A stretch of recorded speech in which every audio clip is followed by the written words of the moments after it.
So the other day, I was talking to my 5-year-old cousin. She was crying. She wouldn't stop crying. And that was because of something very simple. That was because she couldn't choose which outfit to wear. And then, the same night, I was talking to my 10-year-old cousin. He kept ranting and ranting about the friendship drama at school. He kept saying how Jack sat with Amy instead of him, and it was all very complicated. But at the same time, he was also very stressed about it. Today, as a senior school student, my stress mostly comes from finding balance. It comes from moving to commitment, from getting achievements, grades, opportunities, positions, and fitting in, all of it. But for a 25-year-old, it would be all of the above. It would be choosing what to wear. It would be choosing what to wear. It would be choosing what to live, where her preferences lie. It would be finding trusting and lasting relationships in her life. But at the same time, it would be also be finding balance. And of course, the stress only gets harder and harder. But the point of that anecdote, it wasn't to show how sad my 25-year-old cousin was, sharing the same problems as a 5-year-old. It was to show that stress is universal. It was to show that no matter our background, our age, our everything, stress is something that affects all of us. In fact, 78% of us experience stress on a day-to-day basis. That's quite a lot of us. But what are the effects of stress, you might ask? In fact, stress is the #1 cause for all workplace problems and affects all the body systems. Stress for me. Stress is the reason why I have 2 tubs of ice cream at home. It is why I cannot sleep at night sometimes. At the same time, it is also why I'm constantly tired. But why does nobody talk about this? Why is this not society's prime concerns? And this is something that needs to change. Here in Hong Kong, and in many Asian communities, there's often a stigma associated with mental health issues like anxiety, depression, stress. And it's often seen as a sign of weakness or something that is consciously controllable, something that we just don't really talk about. But how different is this from physical illnesses, which we talk about in the open anytime and we don't see any shame in it? It's not very different in what they are. Stress and other mental illnesses are merely a release of hormones. They're alteration in our neural pathways. While physical illness, they're just damages or infections in our muscles and bones. They're not very different. Both of these are just physiological factors, which frankly are the same. It's not very different. And that's why we should start treating them with the same respect. We should begin the debate on these kind of hard questions. So dealing with stress. Honestly, I was pretty stressed about TEDx. There's one of me and a lot of you. And I had my exams the week before. I was really scared for this opportunity. But then why did I still go through it? Why did I still audition through fully knowing what I would be putting myself through? Why did I do it?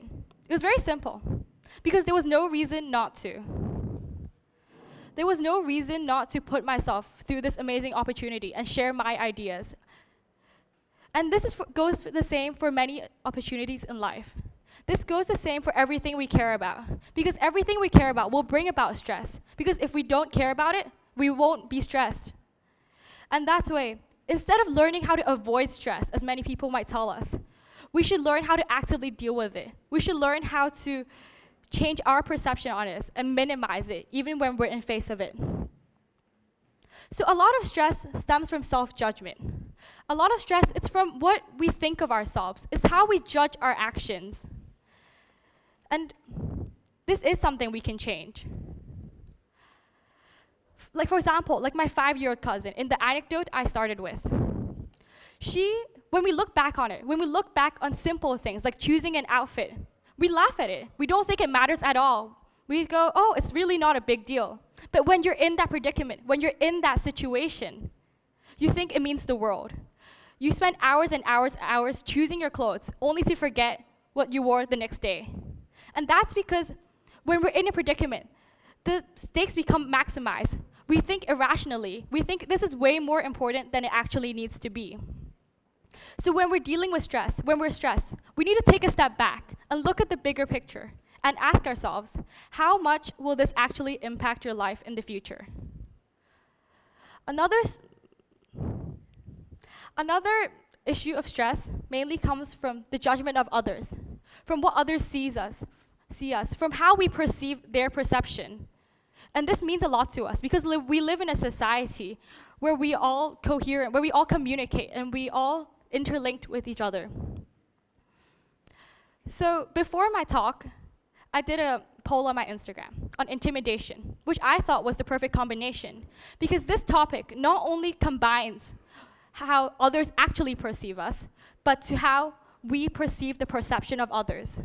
And that is something we can change. So I asked two simple questions. The first question being, how often are you intimidated of others? And the second question being, do you ever think others would be intimidated by you? And the results I got, they were pretty surprising. So 93% of people said that they are intimidated by others, whilst only 38% feel that others would be intimidated by them. This isn't exactly way up, does it? So it shows something very simple. It shows that we are more fearful of the perception of others than we actually need to be. Because in the end, everyone has these same fears, no matter how confident or popular you appear to be. Everyone has these same fears of being not socially accepted. So next time, when you're stressed about a social situation, when you're scared about how others might see you, instead of viewing the situation as a social hierarchy where you're stuck on the very, very bottom, view it as a situation where it's just two very, very important people sitting together. And finally, success. I'm sure we all like the feeling of winning, because who doesn't? Who doesn't like that feeling of celebration, of euphoria, when you're just all happy? We all do. But in school and sports, winning is something very specific. It is getting a certain score, or beating a certain opponent, or getting a certain grade. It's very specific and measurable things like that. But in life, what is winning? Winning is defined with a very broad and unspecified term, success. But what is success? In many Asian communities, like Hong Kong, success is something very specific. It is getting a socially respected job with a decent pay. It is having a family by a certain age, or just gaining qualifications on paper. But what is actually success? According to the dictionary, success is the accomplishment or fulfillment of any aim or purpose. It can be anything. It can be anything from eating a 12-inch pizza by yourself, or scaling the world's highest mountain. And although those things that we often see as the top of our lists, are indeed a part of success, but they're obviously not what success actually is. And it's important to remember this, because as students, and many of us throughout our lives, we go for different goals. We look at them, and they seem to be the only thing in our vision. But we need to take a step back and also remember that however important these things may be to us right now, they're really not the whole picture, and there are many other aspects to life outside of this. So stress is an issue that we grapple with on a day-to-day basis. It's from little things like making a lesson on time, or just choosing what outfit to wear. But it also affects us on larger scales, like choosing where to live or making life-changing decisions. So instead of viewing it as a struggle next time, an obstacle that stands in our way, we should change our perception about it. We should reduce to obstacles and find a way through those obstacles, and even maybe changing it into positive motivation. Thank you.